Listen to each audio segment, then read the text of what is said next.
Hey, welcome back, guys. Today I'm down at the local Ford dealership here. One of the dealerships that I actually have had good experience with here, Groove Ford in I guess Centennial, Colorado. Nonetheless, wanted to debunk a few rumors about there's videos all over right now saying that the dealerships are full of trucks that they just can't sell. Well, if you were to say walk around a year, 2 years ago after the whole COVID debacle and drive through a lot, you would not see a ton of inventory, obviously because of all of the shortages. Now, people say, well, they just can't sell these trucks. That is not 100% true, all right? The demand is still there for a certain amount of trucks, but these trucks were kind of just released once they got the parts and once everything started picking back up again. So, you know, there's some trucks, the HD class trucks, that are in super high demand that take a little bit more stuff to get those put together. So those still are running a little bit short, but you're starting to see a lot of half tons show up on the market here and everything. And the half tons do serve their point in the market. So are they not being able to sell them? Well, there are some dealers that I guess some would say decide to optimize profit when the shortage was going on, meaning they put lots of accessories or dealer added on stuff or lift kits or did market adjustments. And market adjustments are basically anything they want to add on over the price of the MSRP. Now, a few years ago, paying MSRP was kind of a taboo thing. You always expected to get rebates or discounts from that, employee pricing, whatnot. And you know, you just never want to pay MSRP. Well, now that's kind of where everything's at. You're going to probably pay MSRP minus rebates, which is not horrible, especially if you plan on keeping it. You have some money down and you're not planning on, carrying your taxes and stuff into it. But when they add market adjustments on there, which I've seen anywhere between $5,000, $10,000, and $15,000, and then on top of that, you'll see dealers actually adding on lift kits that are, say, $10,000. Well, are those lift kits genuinely the $10,000? Most likely not, but they are set to make their own profit. And unfortunately, those dealers are sitting on those trucks because it's hard to mark a vehicle up that much, sit on it for 9 months, and then all of a sudden drop it down, especially for the dude or lady that's been watching that specific vehicle and say, oh, now you're not going to be optimizing your profit, or some might say greedy, right? So a lot of dealers, though, just kind of stuck with what it was. And a lot of people blame Ford or whatever for this, because Ford, the Superduties, were the ones that got the huge markups, it seemed like, over anybody else. Even some of the GM stuff did get some markups, but really it wasn't. Ford came down with a big smack on the butt saying, dudes, you guys better not be marking this up, and you better not be jacking people, because then the Lightning was coming out. They decided that they were going to, some dealers, jack them up. Okay? Now, a lot of dealers stayed on straight and narrow, and basically everything did that. And here's the loophole.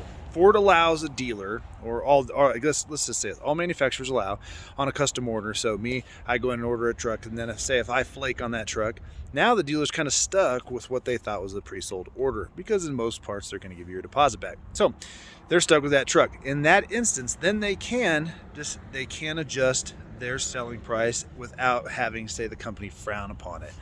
Because, they're kind of stuck with, what we were may not be what the dealer wants to spec out for the dealership itself.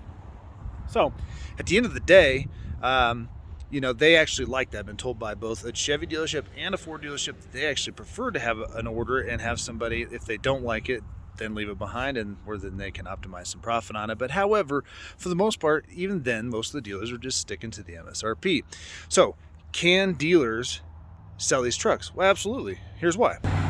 When you go out to a dealership, you're going to see your Maroni sticker here, and you're going to see your MSRP. Sometimes they'll have an addendum here, they'll have an addendum on the windshield. So say they put window tint, a bed liner, something else, lift kit. All those are going to be itemized over here, adding from this price on those to a final price. But you can see right here that this one right here has the MSRP on it, and that's probably what they're going to pay.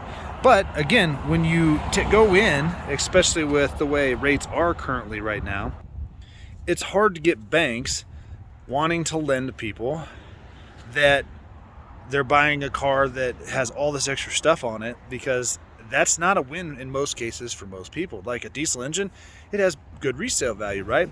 But a lift kit doesn't always add value, okay? So you got to really think hard and long about that. So when it comes to banks and rates and everything like that.